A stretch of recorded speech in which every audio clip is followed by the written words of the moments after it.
Good evening, everybody. Welcome to the Talkin Kop for the second of our two-part Euro preview show, just in time as the tournament gets kicked off tomorrow night. First game will be over by this time tomorrow. So we've managed to lose a Chris Brack today, who's feeling under the weather because of the lack of England talk involved in today's show. So we replaced him with the extremely capable Ashley, and Kev joining me again to go through groups D, E, and F. I apologize for the hard out last night. Some dumb hosting the show forgot to hit the outro button, and that is, of course, me that I'm talking about. So I'm going to make amends for doing that. But this is the group D, to get into talk about here, Ashley. I mean, it's got France, who I would have as the favorites probably to win the tournament, along with the Dutch, Poland, and Austria. That's a tough group. That's a tough group. Yeah, I think you could make the argument that this is, among the groups of death.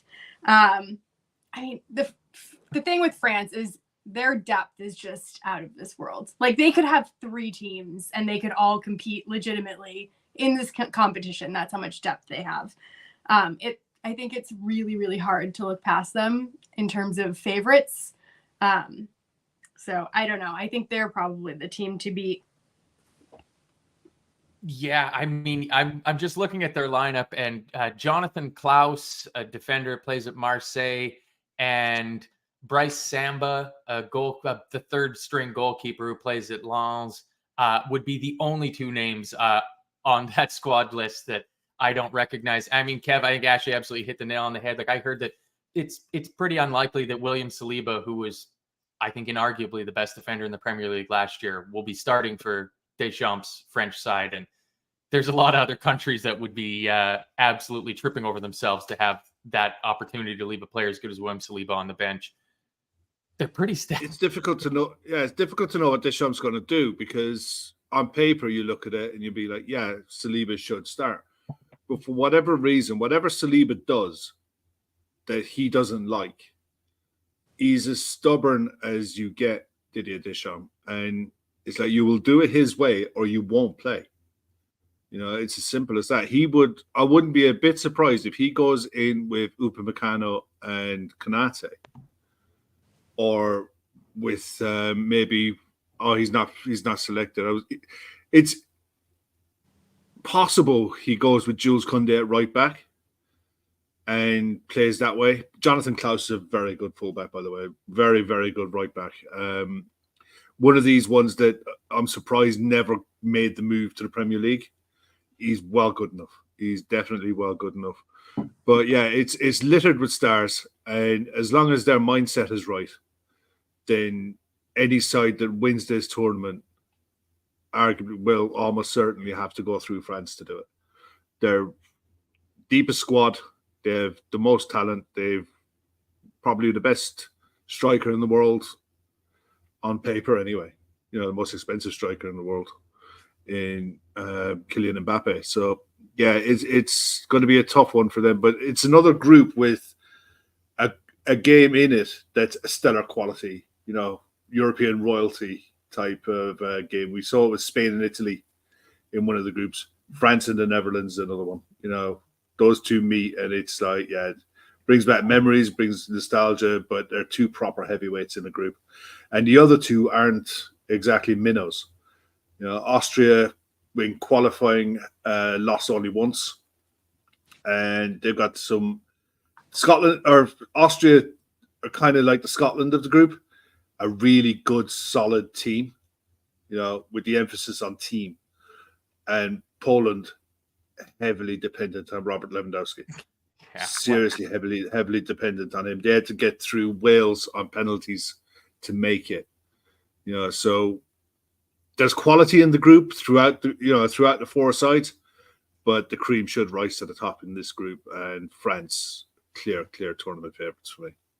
Yeah, I mean, just the abundance of riches. I mean, it's like the fact that they brought N'Golo Kante back into the squad. They've got Rabiot there providing experience in the midfield as well. But then you got Zaire Emery, he's got 3 caps in total. I think there's a bit of an injury doubt on whether Tchouaméni will be able to recover. I think he's got a broken toe or something like that to feature for them in the midfield. But I mean, to be able to have the option of bringing Olivier Giroud off the bench. You know, if you don't be surprised if you see Antoine Griezmann in midfield, because that's what they did at the World Cup, isn't it? Yeah, and it worked really well for them. Got them to the final. Give him that free role with two, not sitting midfielders, but two really disciplined midfielders around him. Give him that free role and just let him play. He's a magician on the ball. And if you give him space, and in that kind of a setup, he will have space. It's just a case of how do France set up front? Because you wonder, Olivier Giroud at 35 or 36 or 47, whatever he is these days, is he going to be the man leading the line, or is it going to be Kylian Mbappe taking over through the middle? Because it's arguable that his best position is off of the left wing. So fascinating to see which way they go with it. But yeah, I wouldn't be a bit surprised to see Antoine Griezmann given that free role in the middle of the park to dictate how France play. Yeah, and having that experience in there is certainly going to help them. I mean, Ashley, if we pivot over to the Netherlands, who repping to curry favor with the in-laws, the orange of the Netherlands, a couple of bad blows for the Dutch squad on the eve of the tournament in losing both Koop Meiners and Frankie de Jong to injury, and having to bring in Maatsen, who seems like he had quite a decent loan spell from Chelsea at Borussia Dortmund, and Joshua Zirkzee, who also a good season with Bologna in Italy, but neither of them have a cap for the senior team, and they're coming into the Euros. And like the difference when you look at the riches that France has in every position, the Dutch have a very strong looking defense, but their midfield looks a bit weak to me. What do you think on that, Ashley? Yeah, I think their defense is probably their strong suit. I mean, obviously captained by our captain, which is going to curry a little bit of favor amongst our fans. I think they're going to play a lot of long balls. I think they're going to play a lot of switches to our pacey forwards. But I think it's hard to look past. I think they've played France twice recently, and I think France outscored them 6-1. So I think there's definitely a jump. Although they're very balanced as a squad, I think, like you said, there's a few frailties there, and there's a few injuries as well that I think puts them second favorite, but clearly favorites among the other two in the group.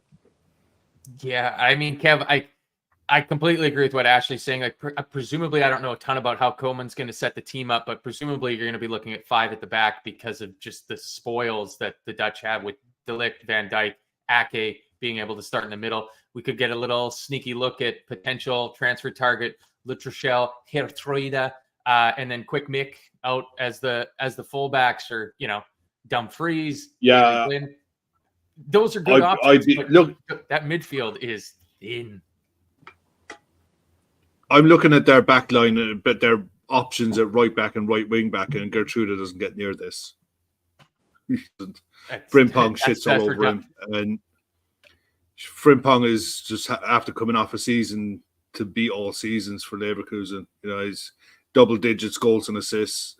He would start, and Denzel Dumfries knows the position inside out. So Geertruida might play right centre back in a 3. But then he's got De Ligt in front of him, so that's not likely. I wouldn't be a bit surprised to see the Dutch go with a back 4. I think the players are probably more comfortable for it. You could see Mickey van de Ven or Nathan Ake playing as an orthodox left back, and then you could arguably see. I think that their best bet plays in midfield. Wijnaldum and Gravenberch. No, I would be looking to try to give Xavi Simons as much of a free role as possible, in the same way as Griezmann has it for France. I'd be looking to give Xavi Simons as much of a free role as possible, and you really would be looking at Reinders and Joey Verman as your alternatives to be that disciplined role and sit with Gakpo off the left, and more than likely Memphis Depay as like a false 9. And Frimpong probably on the right, dropping back into a right mid off the ball, but as a right attacking option on the ball. You know, I just think you look at the players that he's brought into the squad and the players that he's lost. He's brought in a striker, and I think who's the other one? Xerxes is a striker, and Matson is a left wing back. You know, so it's like, what's he going to do? You know, if you're losing two centre midfielders and you're bringing in a striker who's a 6'4", you know, he's a poor Xerxes is a poor man's Isak is probably the best way to describe him. Okay. You know, he's really talented, young, tall, strong, quick. Not what they've got up front with Wout Weghorst and players like that, but they also have a player from Ajax in Brian Broby, who's very capable as well. I think the one thing that you look at the Netherlands is Steven Bergwijn as well. They've got options off the bench to affect games. I think their main target really is going to be coming out of the group, even if they come out of the group second. Depending on how the lay of the land is, I was saying it to you before we come on air, they haven't got to the quarterfinals of the Euros they haven't got past the quarterfinals since 2004. So, you know, they haven't had a great run in tournaments of recent years. And I think this is Virgil van Dijk's debut in the European Championships. I think he missed the last one that they were involved in. He missed through injury. And there's another one that they didn't qualify for. So this is his first time playing in the Euros. And the fact that it's the Netherlands, it's in Germany, it's a really big deal. They won it there in 1988 with arguably one of the best international sides Europe has produced. It's you're looking at the likes of Hullet, Van Basten, you know, that era of players was the last time that they won it and they won it in Germany, plus their next door neighbours, plus they don't like each other.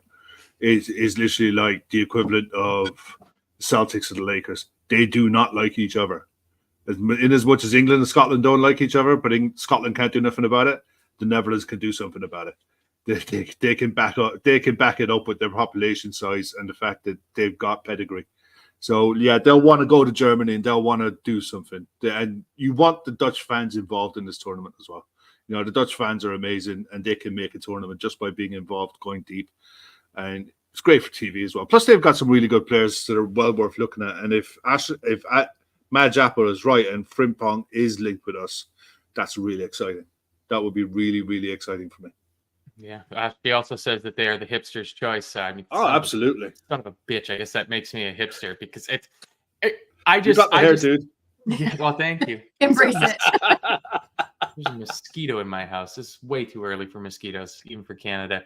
Yeah, I like what the Dutch have in terms of attacking talent. I like what the Dutch have at the back. Even their goalkeeper options of Verbruggen, Bilo, and Mark Flecken. That's a pretty strong contingent. Yeah. Presumably, Verbruggen will get the nod and be the number for him. All very inexperienced, though. 7 caps, 8 caps, 7 caps between the three of them.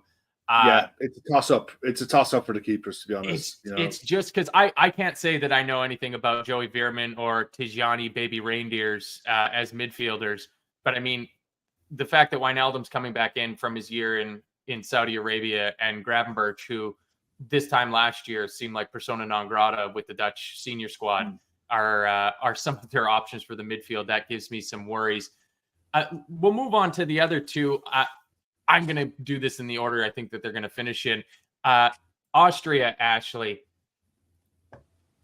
It's a team not full of a ton of players that you're going to recognize. I was happy to see that Andreas Weimann is still playing for the Austrian national team, which is absolutely incredible for him because for years he was about the only one that a guy could remember. But, you know, Marko Arnautovic, Leimer, Sabitzer, and then, you know, Maximilian Walber. But, you know, the big one being David Alaba for years being the main man for the Austrian team. But what are your feelings on the Austrians? I mean, I think the only silver lining I can give them is that they only lost once in qualifying. They've got Sabitzer in the midfield with Leimer. There's a little bit of stability there.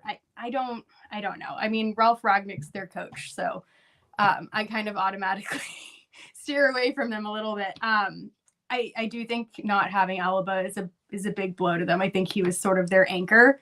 But I don't know. I don't watch a ton of this team, so I can't really speak to them too highly. Yeah, it's a team where, I mean, maybe you have a little more insight on it, Kev, but I look at it and I don't see where their goals are going to come from. I mean, the lineup I have here has 4 forwards listed, and 2 of them are Nautovic and Andreas Weimann, and it doesn't scream a ton of goals to me. Patrick Wimmer at Wolfsburg, Marco Grohl, Rapid Vienna, Maximilian Untrup at Hartberg. I don't know anything about them. 2 players they have at the back that are good. Kevin Danzo at Lens and Stefan Posch at Bologna. 2 good players. Max Wober, we know from when he was at Leeds at that time. The thing is with Austria, for me, they're very capable. They're a good, solid football side. And they won't concede many. They shouldn't concede many. With that midfield as well, when you look at what Sabitzer and Emre Can did in the middle of the park in the Champions League for Dortmund, they're very effective at what they did. So odds are they're not playing against the Netherlands and France. They're not going to have too much of the ball. But in Marko Arnautovic up front, they've got someone that they can hit, and they've got someone that will try to run in behind. And I watched Andreas Weimann for years playing at Bristol City, and a willing runner is what you get out of him. Even if you can get an hour out of him, he's actually unattached now. He doesn't have a club. I think he left Bristol City maybe last year, but I think they'll finish 3rd in this group. I think they'll finish 3rd in the group mainly because I think they've got too much for Poland.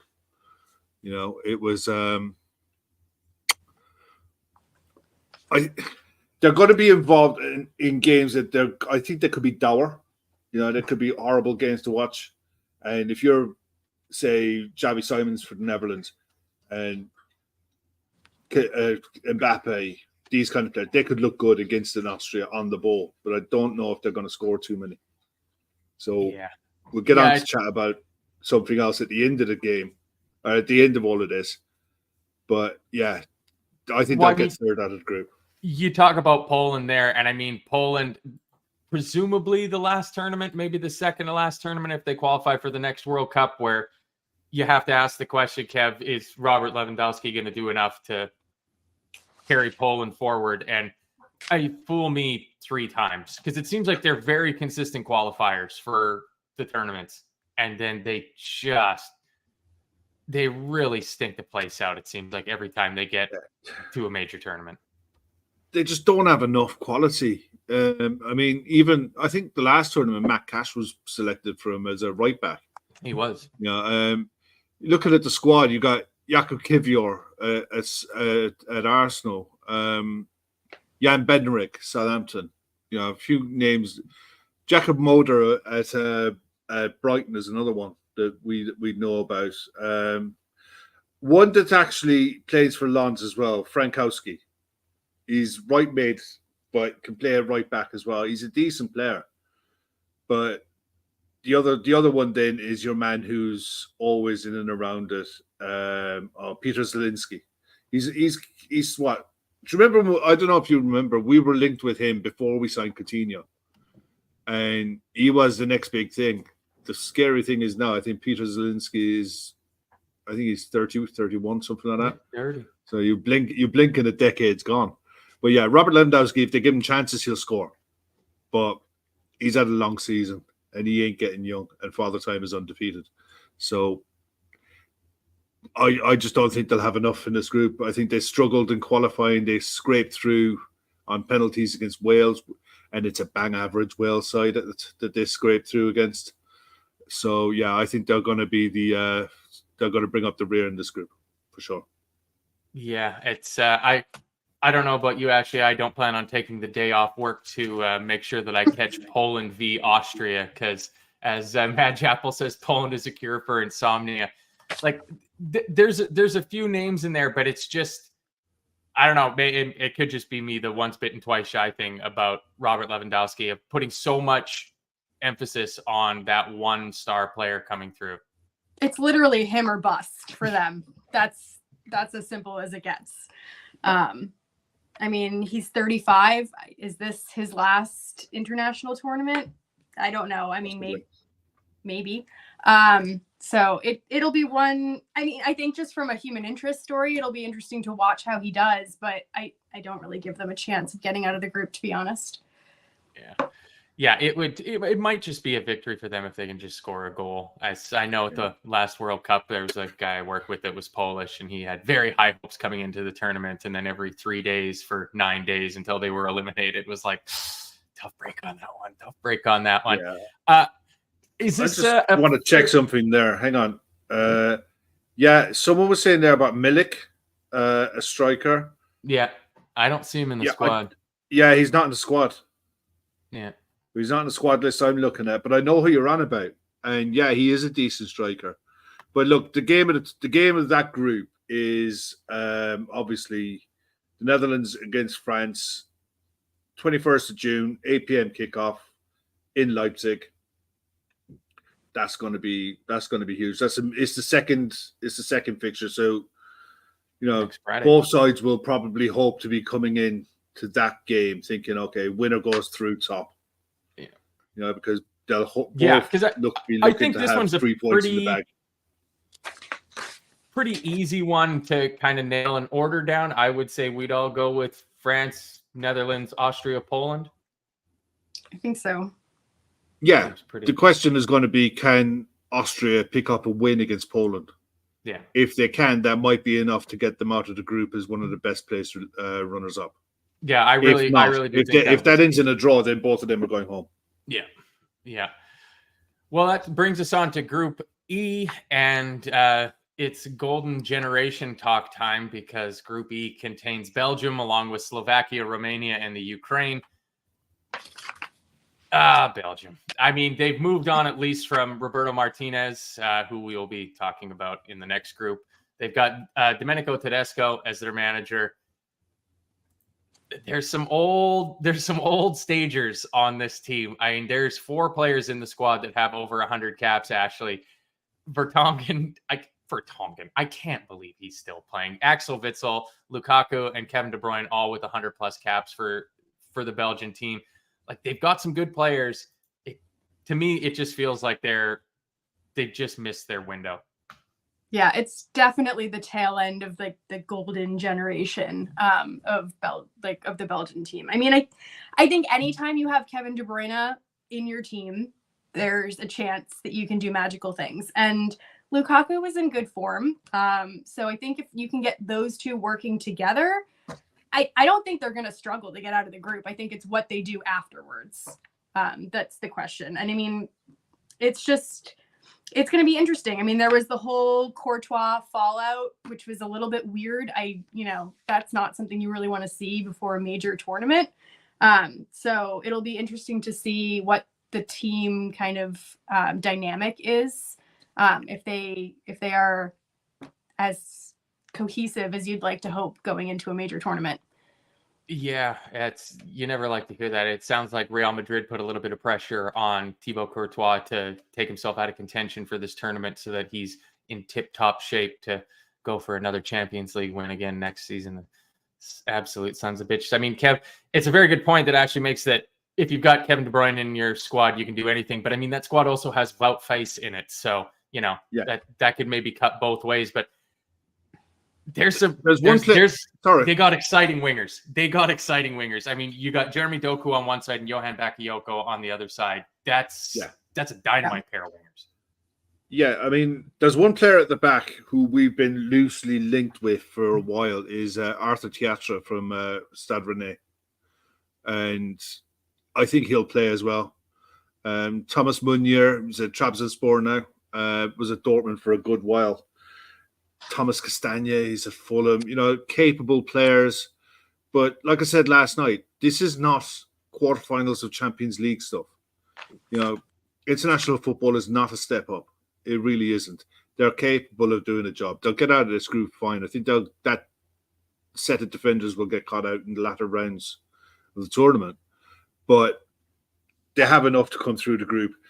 The other side, you got to look, your man at Everton, Onana. He could be very important, providing the legs for Kevin De Bruyne. We saw the last half of this season, Kevin De Bruyne almost age in front of our eyes, really, as a player. He looks like he's getting to the end of seasons now, and he's struggling to get over the line. He's 32, but at 30, he looks to me like an old 32. You know, the other one, Yuri Tillemans, had a really good second half of the season at Villa, so he could be very important for them. But you're right, up front, Ashley was spot on when she talked about Romelu Lukaku banging form, and the other player who I think is worth keeping an eye on is Charles Ketelaere at Atlanta. Very capable forward, and the mix of forwards they have: Bakayoko, Doku, Luis Openda at RB Leipzig, another really quick forward. Lisandro Trossard are so versatile. You know, it's a case of how many of them can they get on the pitch at one time and protect while playing with an attacking front four, really. Because I think that's how they'll probably try and play a 4-2-4 or a variation of it, whether it's 4-2-3-1 or whatever. But they'll try to have four forwards on the pitch and look to score goals and get sides beaten in the hour and then see it out. That's probably their best way to go through it. But they've got more than enough in that forward line to score plenty of goals. I think they will score plenty of goals in this group. Yeah, sure. In the group. Yeah, especially in the group. Because, I mean, even a player like Leandro Trossard, who had quite a good season at Arsenal, probably won't be starting because it's hard to see how he's going to get in ahead of somebody like Doku in the starting berth. But that's a good option to have coming off the bench. And then, yeah, it's just you see some of these blasts from the past, Yannick Carrasco and Axel Witsel and stuff like that. Love Yannick Carrasco. Loved him as a player. I think, do you remember he moved to China? And yeah, he was in that Oscar phase. Yeah, he took the money, went to China, and he was definitely one that at the time I thought if we could get us at the time, if you could get hold of him at the right age, he could have been a lethal player for us at the time. I think he was a really exceptional player, but you can't blame him. He probably wasn't earning a shed load at Atletico Madrid, and he took the coin. You know, he got paid, and he got well paid.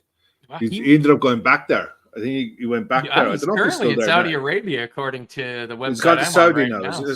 Yeah, he's at Al Shabab. Yeah, look at that double dipping. You take the Chinese Super League money and now the Saudi League money. That's brilliant. Well, he went back to Atletico Madrid for a couple of years and off on his bike again. Hey, look, best of luck to him. You know, he's at the end of his career now. Yeah, exactly. It's get your money.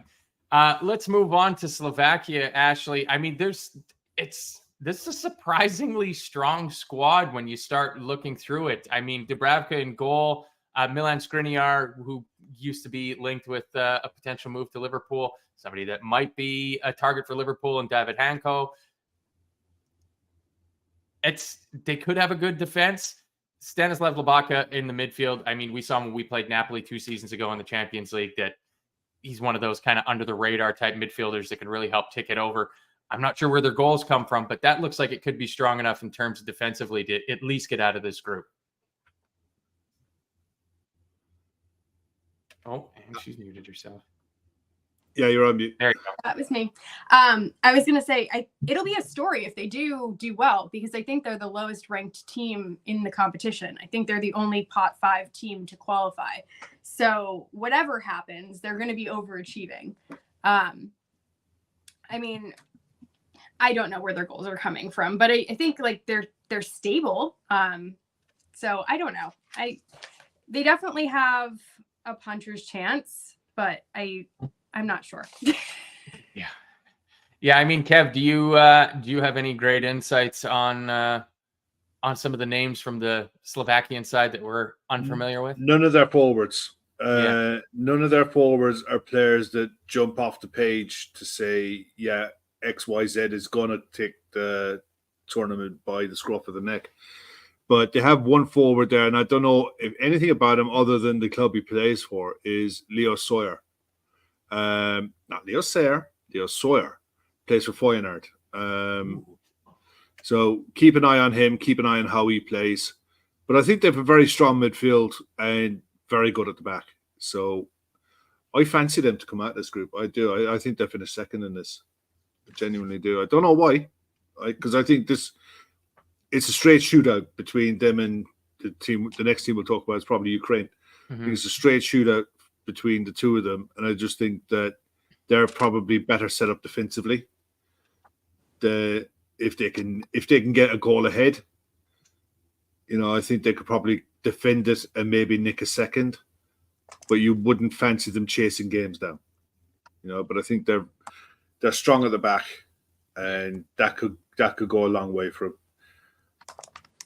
Yeah, I'm just looking at some of the clubs that the squad members play for, and there's a fair number of guys in the Czech league. There's a few in the Slovakian league still, so it's not out of the realms of possibility that somebody you've never heard of before is actually slightly impressive. Fun fact that I learned about their forward David Duris, who plays for Ascoli, who just got relegated into Serie C in Italy. He is the only player at the Euros that plays for a third division side. Really? Yeah. Fun facts. See, fun facts. Good for him. Yeah. It's not a really good sign for the under 21s coming through, is it? Yeah. No, that's really not. I mean, actually, there's a few more recognizable names and players that we all should be somewhat familiar with the Ukrainian side.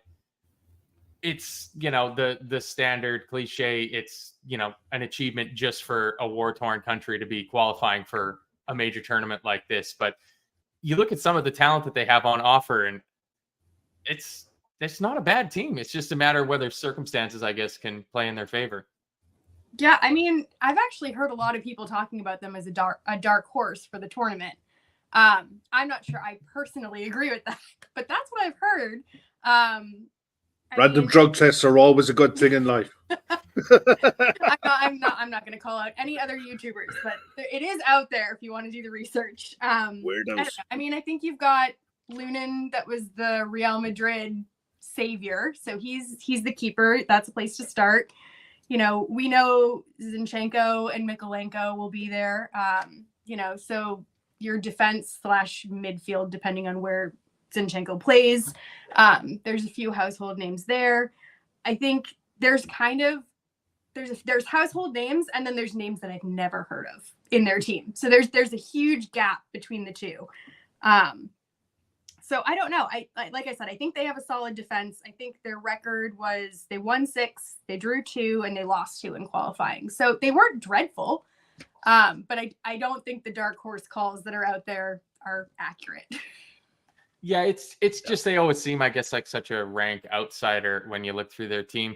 But I mean, Kev, up front, I mean, off the wing, you're obviously going to have Mudryk of Chelsea being the most recognizable of the names. But Artem Dovbyk, who was the top scorer in La Liga this year for Girona, is going to lead the line for them. So there's a possibility there because, I mean, I look at their midfield and Stepanenko, I don't know if it's the same one. Yarmolenko, I presume that's the one that we're kind of familiar with from in the past. Malinovsky. There's some older players there that can maybe provide some solidity, but it looks like, I mean, especially if Mudryk could find the form that got him a £90 million price tag and not the form he's shown at Chelsea since that, like they could score goals. Being around his mates, being around his international colleagues might settle him down. There is talent there. There's no doubt about it. He's as quick as anything we've ever seen. But if every time you watch him and you're like, you're trying to do too much. Do the simple things and do the simple things well. And that's all he has to do because he's got the pace to create anything. And in Dubrovnik, I think it's not Dubrovnik, Dovbyk, he's an animal. He's an absolute unit. And if they can provide service to him, he could be anything in this tournament. He could get them out of the group for sure. I just look at the rest of it and it's like, yeah, you got Mikolenko at Everton, good fullback, nothing special, but he's good. The rest of them, a lot of them are based linked to Ukrainian club sides. Mm-hmm. And I don't know how much football has been played in Ukraine. I don't think any. So if these players are to the likes of Dynamo Kiev and Shakhtar Donetsk and clubs like that, how much football are they actually playing? So it could be a case that they're based in Poland and they're training all the time, and they might just be peaking and might be ready for this tournament fresh. There's an argument there that they could be the freshest of all the squads that are going to the tournament because of the situation that's going on there. We don't know. And I think this has got to, until we actually see them in the flesh and see how they go. Because they'll undoubtedly have big support. Yeah, they'll undoubtedly have big support in Germany, and they have a couple of players to watch for sure. Dovbyk from Girona is definitely one. Mudryk another one, and the other one that's gone under the radar really is Zinchenko, because he doesn't play at fullback for Ukraine. He was a number 10. And that's kind of where he plays, really. So he's Ukraine's Alphonso Davies, basically. Yeah, the last time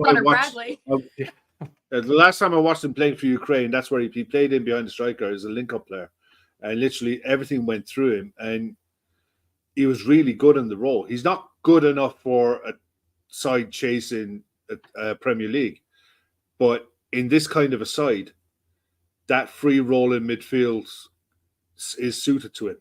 And it's suited to how he can play and how he can pick a pass. So yeah, there'll be ones to watch. So I just don't think they have enough. You look at them. There's too many players in that squad that don't play enough club football, and I think that could swing either way from. Yeah. At no fault of their own. I mean, I guess the other players that we'd be familiar with would be Zabarnyi from Bournemouth at center half, who was pretty much an ever-present for them. So provides them a little bit of more solidity. But like you said, like Ukraine kind of has the same issue that Scotland has, where two of their better players occupy the same position and having two good left backs. But the better thing for the Ukraine is that Zinchenko is far more capable of being shifted into the midfield to allow you to play both of them than what Scotland have to try to do to get both Tierney and Robertson on the pitch at the same time. So now the other player they had, sorry, I was going to say the other striker, Roman Yaremchuk, he's been around for a while, plays at Valencia. They could end up playing two up front with Yaremchuk and Dovbyk as a front two, so they could really just go for it and play 4-4-2 or a variation of it. So yeah, until you actually see them playing, we won't know. That's the thing with this group, and they opened their first game is on the 17th of June in Munich against Romania. So if they can get a win out of that one, that puts them in a really good position, really strong position. I mean, that brings us on to Romania, who I believe have to be the Channel dark horse favorites, the Nippy Carpathians, after all. And I mean, we're going to have Kev being praised for his name pronunciation in here. So Romania might not be a bad place for you to flex your muscles on this, Kev. But there's some names that jump off. I mean, having a Puskás on your team is always like, whoa, but that's not the right one. I mean, really, it would be Dragozin,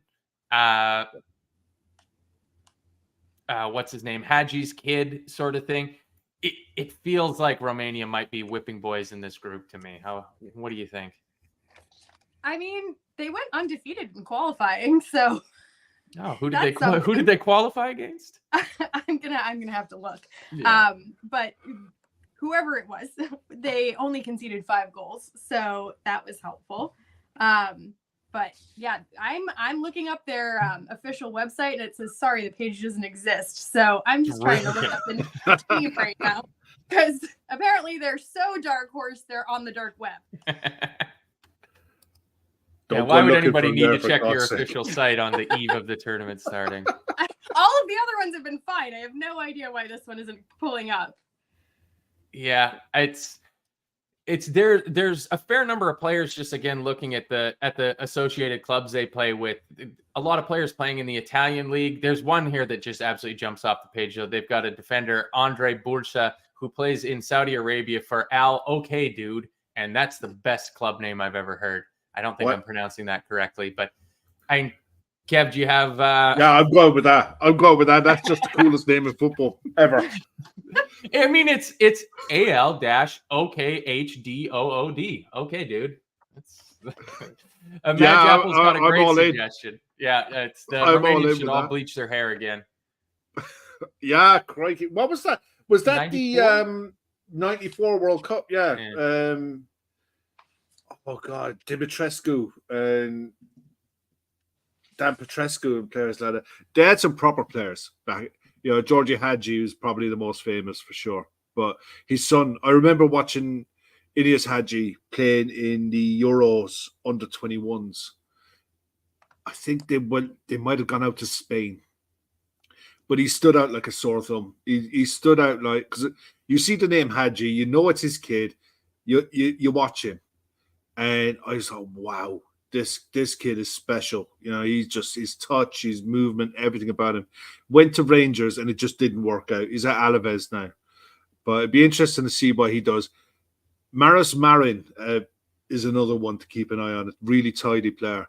But in general, I just look at that side and it's like, yeah, unless you're a really solid unit, I don't see enough there to do anything in this tournament, to be honest. But it's a very, if I sort the lineup by the number of caps, it's pretty inexperienced group as well too. So, this could there could be a learning curve, a learning experience for him. Yeah, and nothing wrong with that. Build for nothing wrong 4 with years that. from now. The one notable team that they did beat in their qualifying was Switzerland.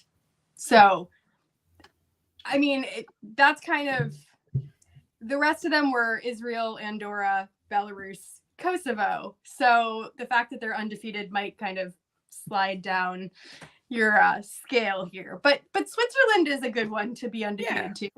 Yeah, sure. I mean, Switzerland also made the tournament too. So yeah, there we are. But I think we can all firmly agree that Belgium should top this group. I mean, unless there are some absolute shocks, Belgium should come out of this group probably with 3 wins from 3, correct? Comfortable. Yeah, they should come out of this fairly handy. And then you'd hope for the way Belgium have to look at this. How long can they protect Kevin De Bruyne in this group? Mm.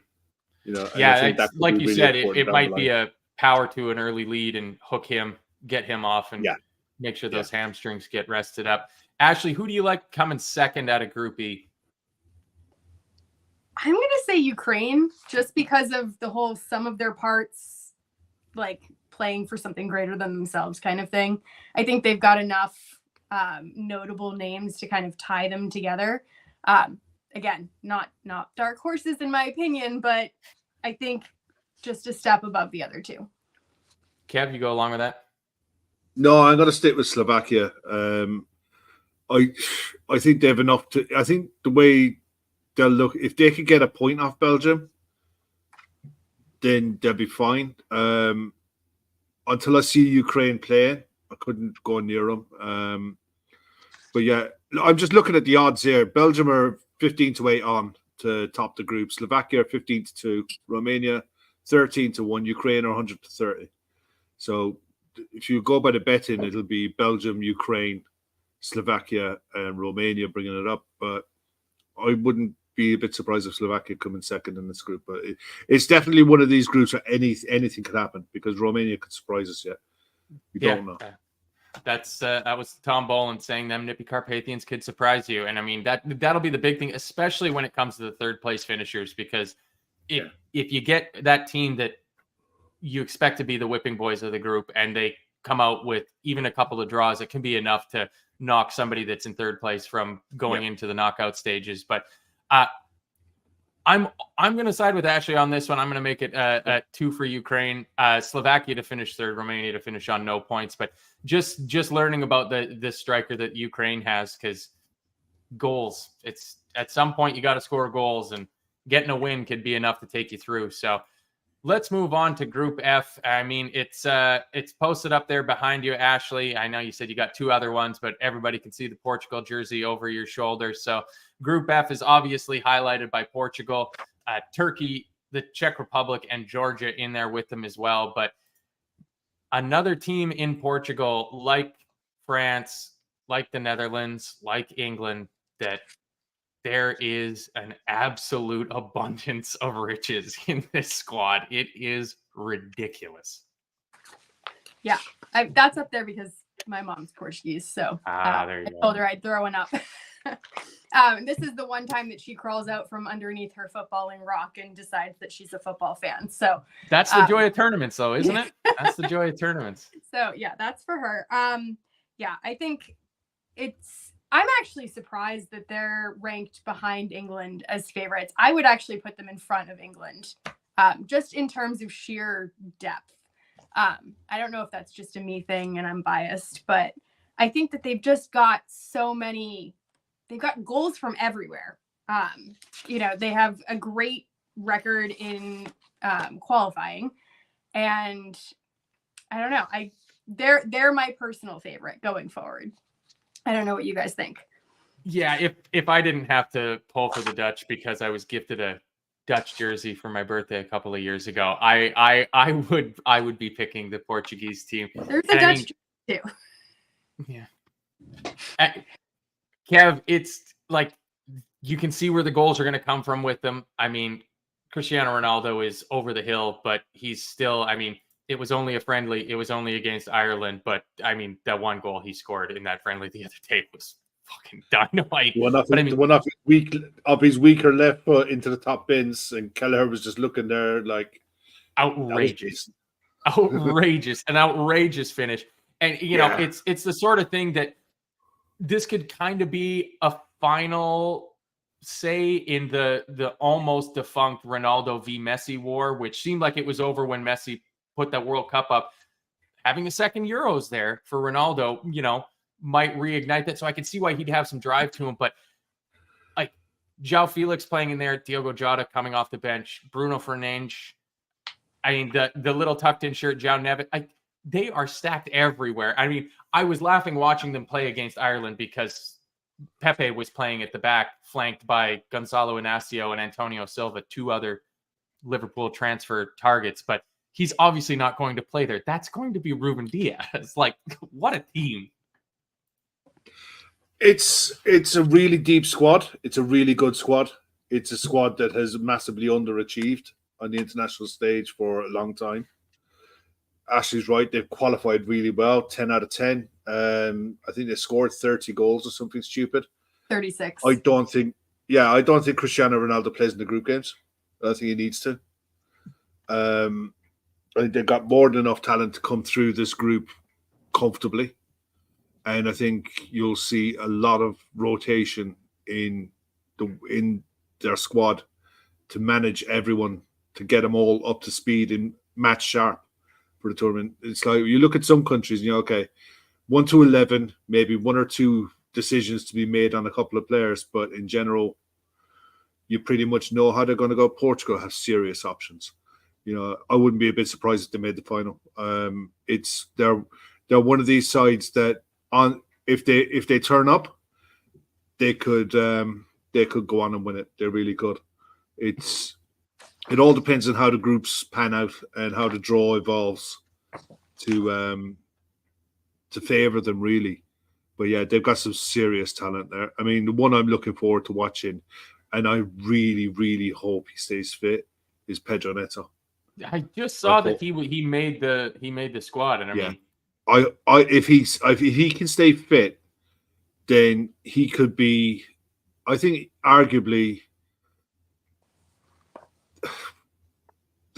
he could definitely be young player of the tournament if he stays fit and gets minutes. He's 24. He's got so much talent. There's so much, natural ability. It's just a case of, is he, with the other players that are around in that position, is he going to play enough? And I don't know if he will. Rafael Leao is another one. Rafael Leao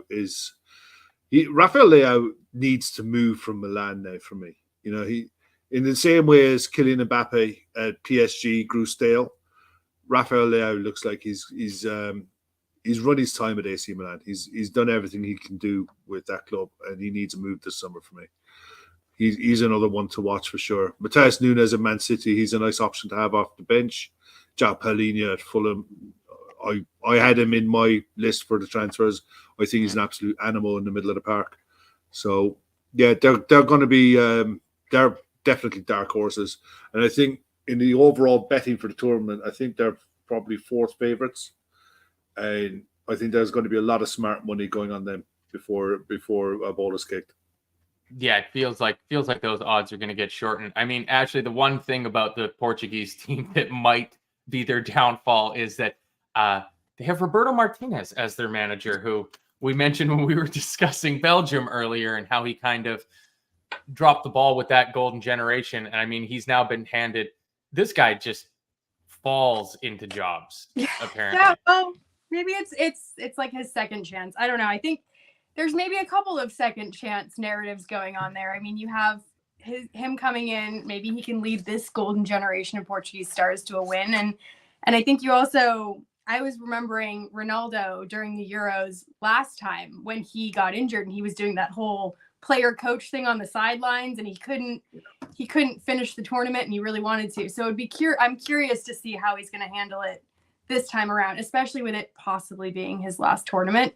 So I don't know. If nothing else, they're just going to be entertaining to watch for all of the sideline drama.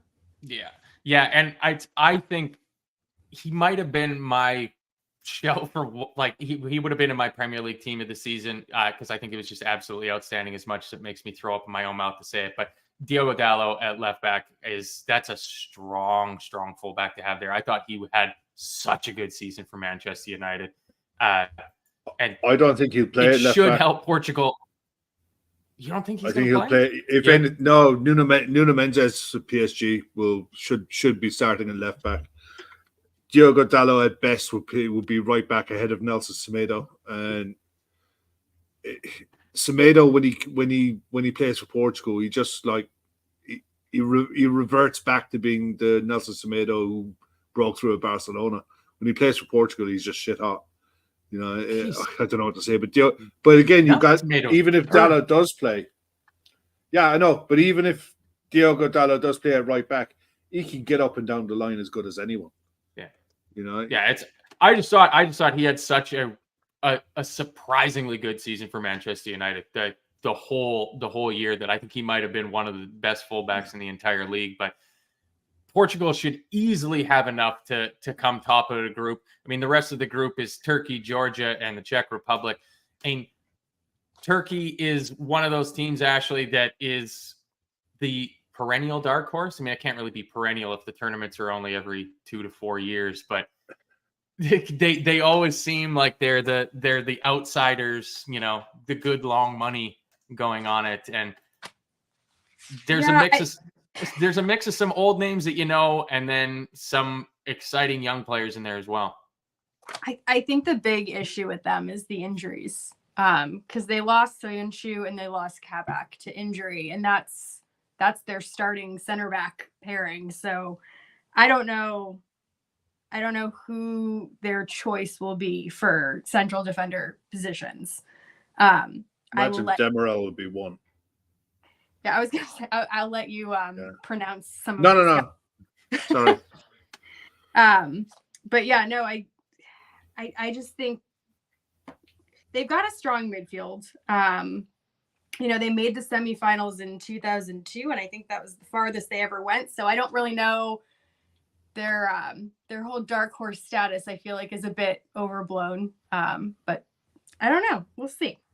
Yeah, it's the lasting legacy of the Alton Top brothers, I guess, that everybody still kind of goes on about them. But I mean, Kev actually mentions the midfield there. And I mean, Çalhanoğlu, everybody's pretty familiar with him. You know, another good season with Inter Milan. He's going to captain the squad, 86 caps for Turkey. That provides that solidity and leadership in the middle there. But a name that you mentioned last summer for us before he left the Dutch league to go and join Benfica, Orkun Kokcu, you know, making the squad as well the young Real Madrid winger Güler. Like, they've got some exciting young players. They have. Orkun Kokcu is one to watch. I think he's a really, really good player. I think Benfica did really well to snap him up, and he's done well there.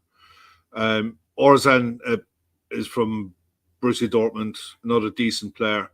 I just don't think up front they've got enough. They've got some names people remember, like Yaziki is one. He's been around for a while. Yilmaz, been around forever and a day. It's Tosin. I just look at Czech Tosin, Besiktas he's at now. I'm looking at the squad here and it's like, yeah, there's some good players, there's some exciting players, but it's just not deep enough.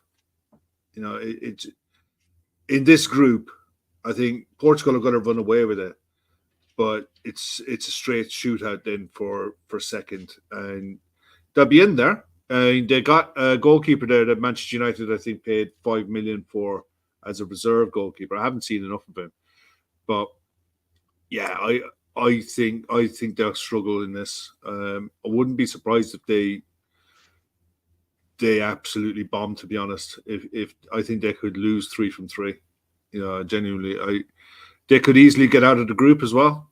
Which is about to say they the crazy thing about 3, it's the crazy thing out of this group. They could bomb and lose 3, and you'll have loads of infighting and civil war, or they could unify and be really together and just go on a rampage like they've done in the past, and just find ways to get through groups. Yeah. So, yeah, this group is interesting. I mean, outside of Portugal, this group is, this group could turn up some really good games. Yeah, it feels like it's the most finely balanced with the exception of top spot. Like it should be kind of a runaway for top spot, but much like Group E, like you expect Belgium to run away with it and the other 3 teams to kind of sort it out amongst themselves. But this feels like it could be more exciting with them in there. Scouser Pete, I'm just going to put your comment here. He says, Turkey is the perfect aptonym. Obviously, Scouser Pete is trying to suck up to Madge Apple, who is the channel English teacher, by using a word like aptonym. I can't imagine that you knew that off the top of your head, you absolute liar. I mean, we talk about exciting players, and I mean, actually, Georgia has, his star cooled a little bit this year, especially because Liverpool didn't have to play Napoli, thankfully. But Kvaratskhelia this is the sort of platform you kind of expect a player like that to really step up, isn't it? Yeah, I mean, well done for pronouncing his name first and foremost. It's the only one. I'm looking at the rest of them. Yeah, but yeah, I mean, I think it's a great opportunity for him to show what he can do on an international stage. I have no idea again if it'll be enough to get them propel that team anywhere. But I don't know. We'll see. They had I think they were the only ones with a negative record in qualifying. So they lost 4, they won 3. They conceded 18 and they only scored 14, and they are ranked 75th in the world. So, whatever happens, I think they'll probably be going above what people might expect. So they're probably just happy to be there. Yeah, well, it's the first tournament they've qualified for, if I got that correctly. And I mean, yeah, it might be the most diverse set of clubs that there's players playing at. I mean, there's a couple guys from the Georgian league. I see one here is playing in Azerbaijan, Poland, Cyprus, Saudi Arabia, Ukraine, Iran, Greece. So there's not a lot of names to me, Kev, that jump off. I mean, with the exception of Kvaratskhelia, this is a dark horse to me because there's literally players here that I don't know how to pronounce their name, let alone I recognize them. Yeah, no, I'm not even going to bother to try. Kvaradona is like their golden goose, and it's their first tournament. I remember Ireland's first tournament was 1988, and we were just delighted to be there. And it was 1990 that we just got on the ride. We loved it. But it's going to be it's huge for Georgia. It's huge for the country just being there. They'll just hope to be competitive. And in Kvaratskhelia, they've got a player who's a match winner, an individual who can create individual moments of brilliance. And in a group where Portugal aside, they're going to be playing against 2 sides where they're going to have chances in games. It's going to come down to can they stay in games? Can they do something? I think that he's got to be one to watch. I think you often see it with sides, and you don't really know much about them. You see players trying to play for moves, and that can, stimulate performances. You never know.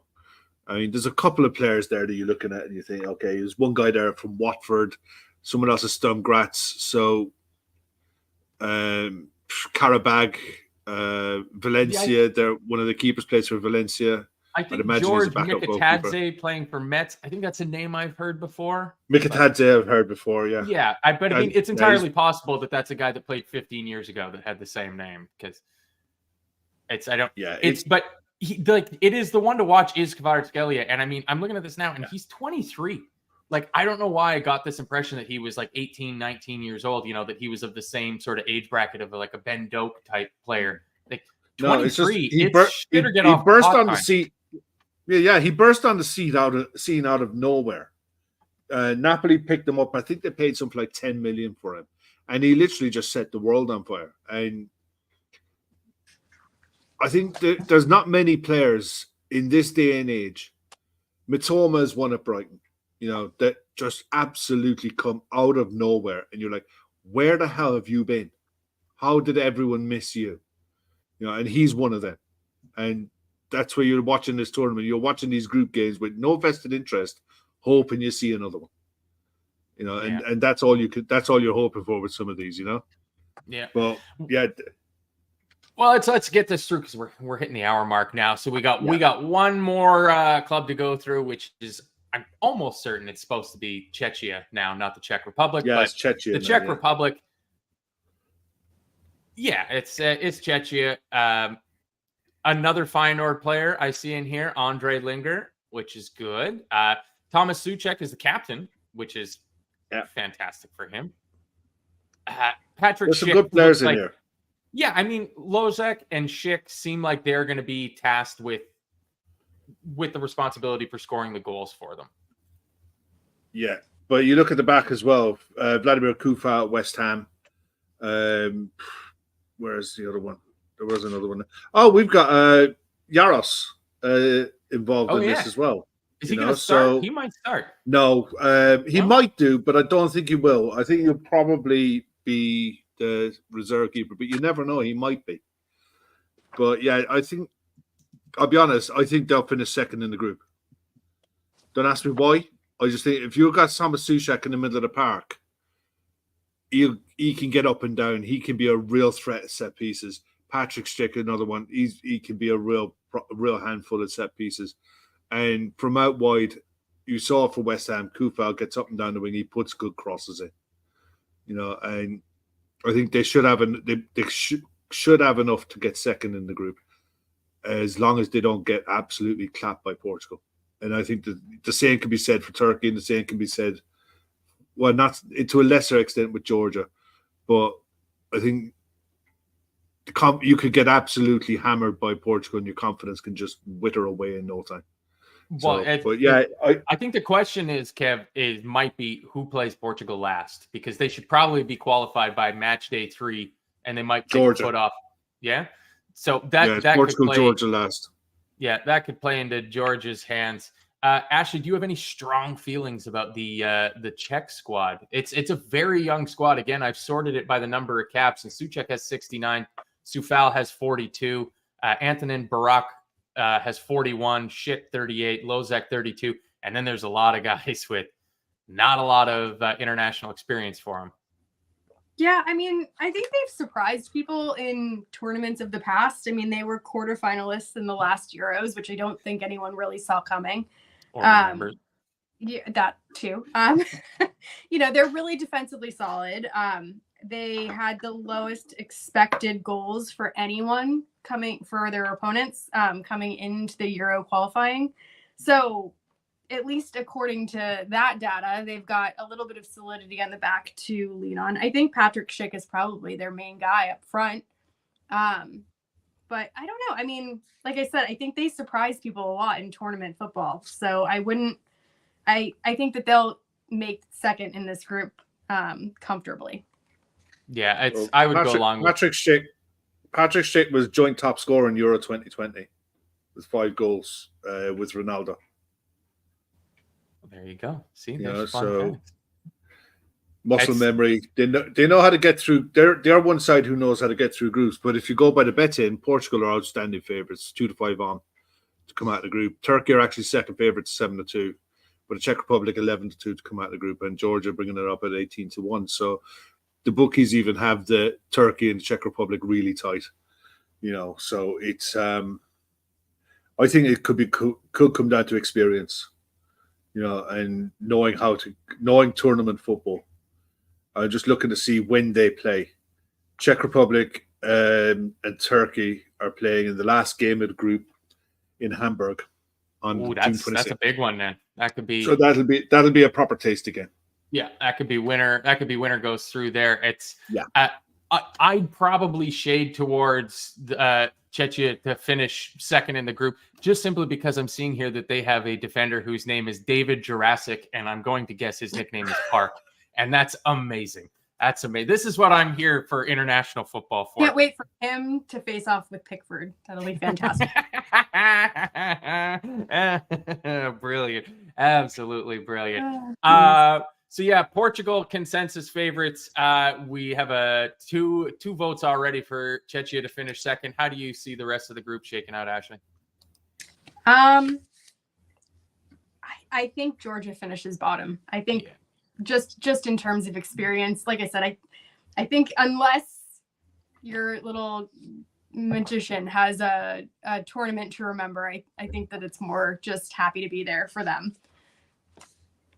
Yeah, and then so Portugal should come through that fairly easily. I mean, none of this is really going to matter all that much because I find the bracketing gets a little bit convoluted and you got to try to figure out who's finishing where and whatnot like that. But one thing that should be easy enough to kind of pin down, who do you like for top scorer for the tournament, Kev?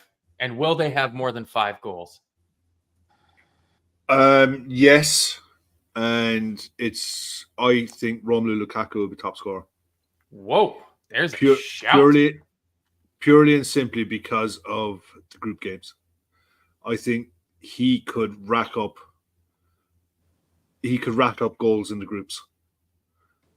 And that's why I see the thing is, I think if you look at it, if Ronaldo plays in the groups, Ronaldo walks away with the golden boot. No problem.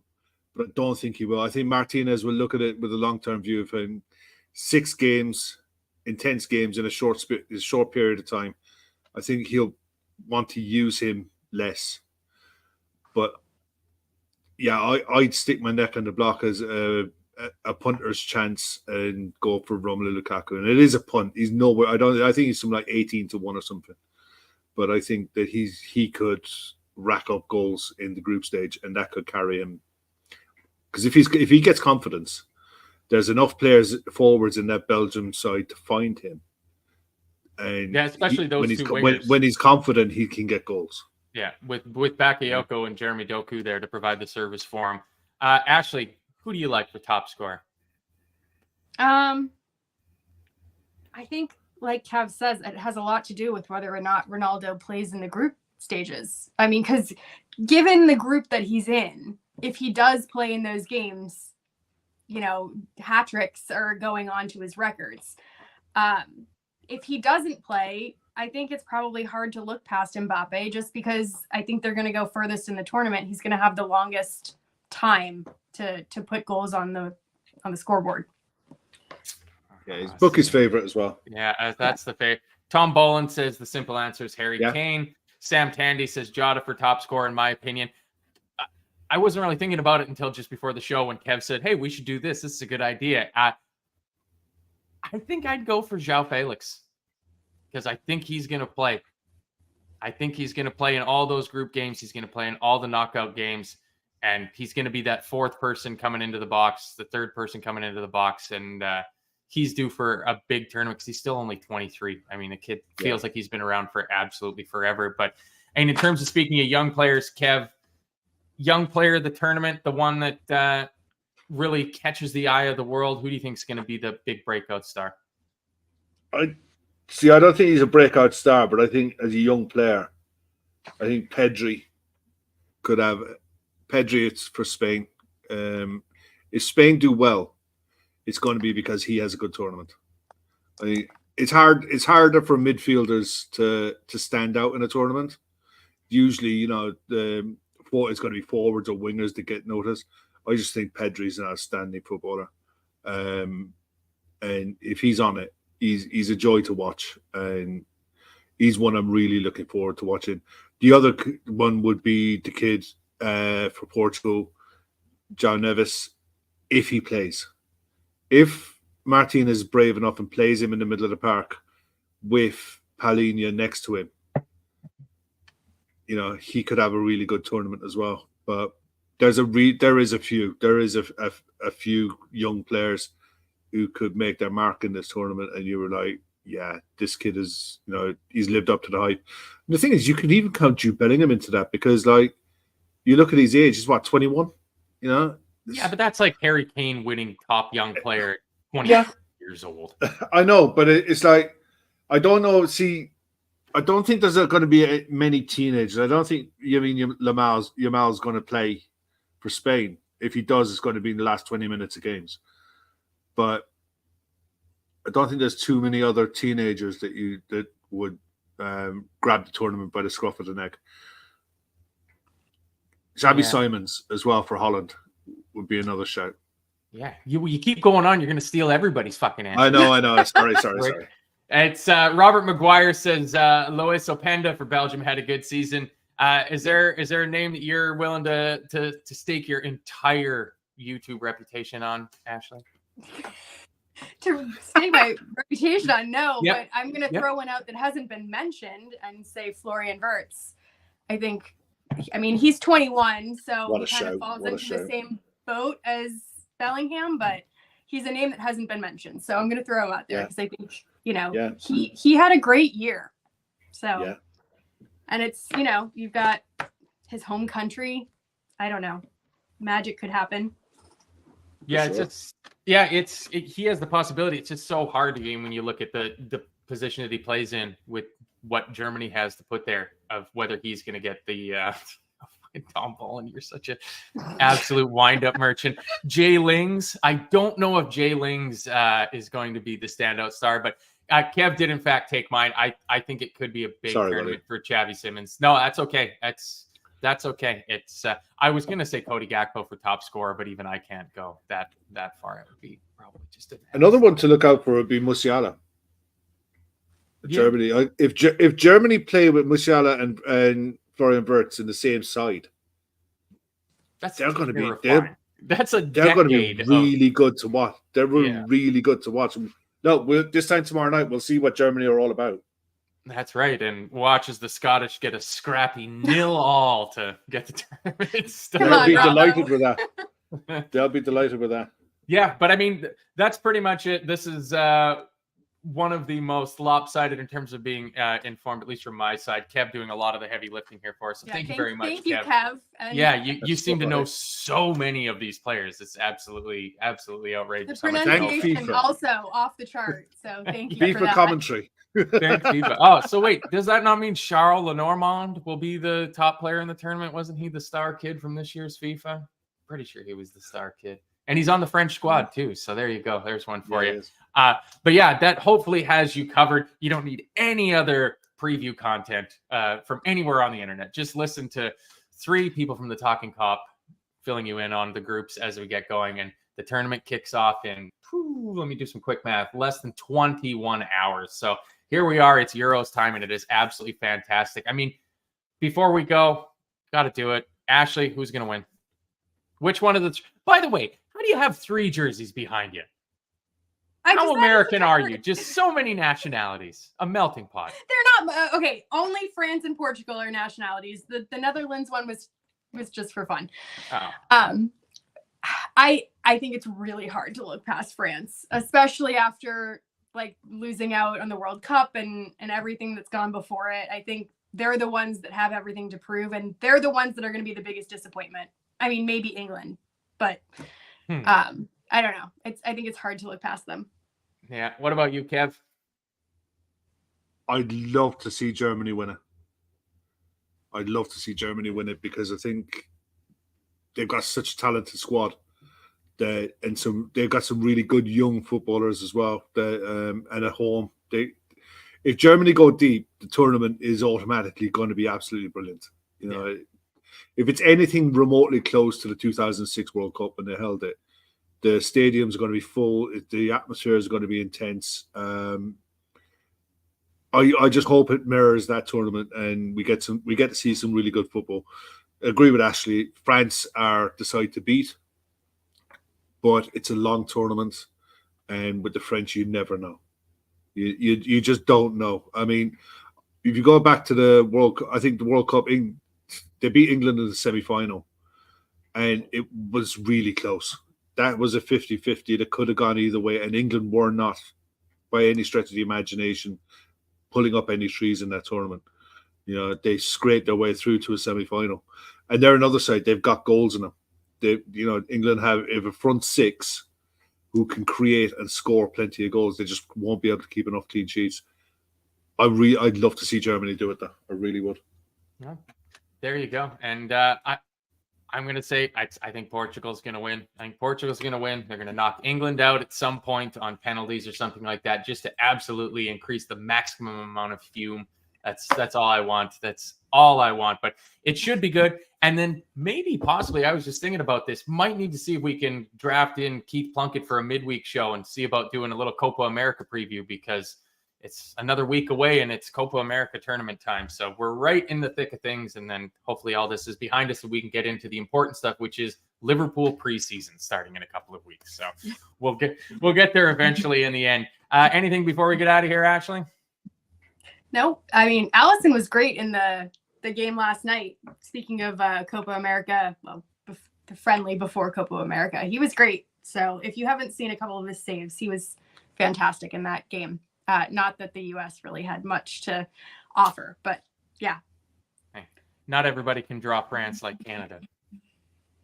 Kev, any final words before we go? No, just looking forward to it. I said the other night, or last night, if anyone wants watch-alongs for the tournament, just at Gavin, a Telegram members group, and we'll see what we can do. But I imagine it would more than likely going to be the 8 p.m. games at best. Yeah, but we'll see if people want it, we'll do it. The weekend games work for me for the most part because I like getting up early in the morning and watching the footy. So I'm pretty sure that we'll be doing a 10 p.m. show every night next week with a review of the 3 games that have happened in the day. You know, discussing all the football from the day, the goals, the incidents, and anything that's happening in transfers. Because I don't think there's going to be much once the tournament starts. No, it really doesn't seem like there's much happening on the transfer front whatsoever. So we'll just have to have some lovely tournament football to sate us over until then. But until we meet again, just remember, if you're listening, hit us with a 5-star review on your podcast app. Everybody that's watching live now is a member because it's a member show. So if you haven't hit the thumbs up button by now, I don't know what you're doing. Please, if you can, donate to our charities. You'll find the link in the description, whether it's on YouTube, podcasts, or on the social medias for the Talkin Kop channel. Fans supporting food banks in Liverpool, the Lighthouse Cafe in Dublin. You'll also find Phil Casey raising money for the Laura Lynn Hospice, doing 5 endurance races to try to raise 5,000 euros for them too. Those are our 3 charities. We're trying to get 5,000 euros for each of them. Please help us out with it. Share it amongst your social medias if you can. I'm definitely going to hit the outro button today. Thanks for joining us, everybody. Enjoy the Euros. We'll see you guys all around next time. Adios. I did it.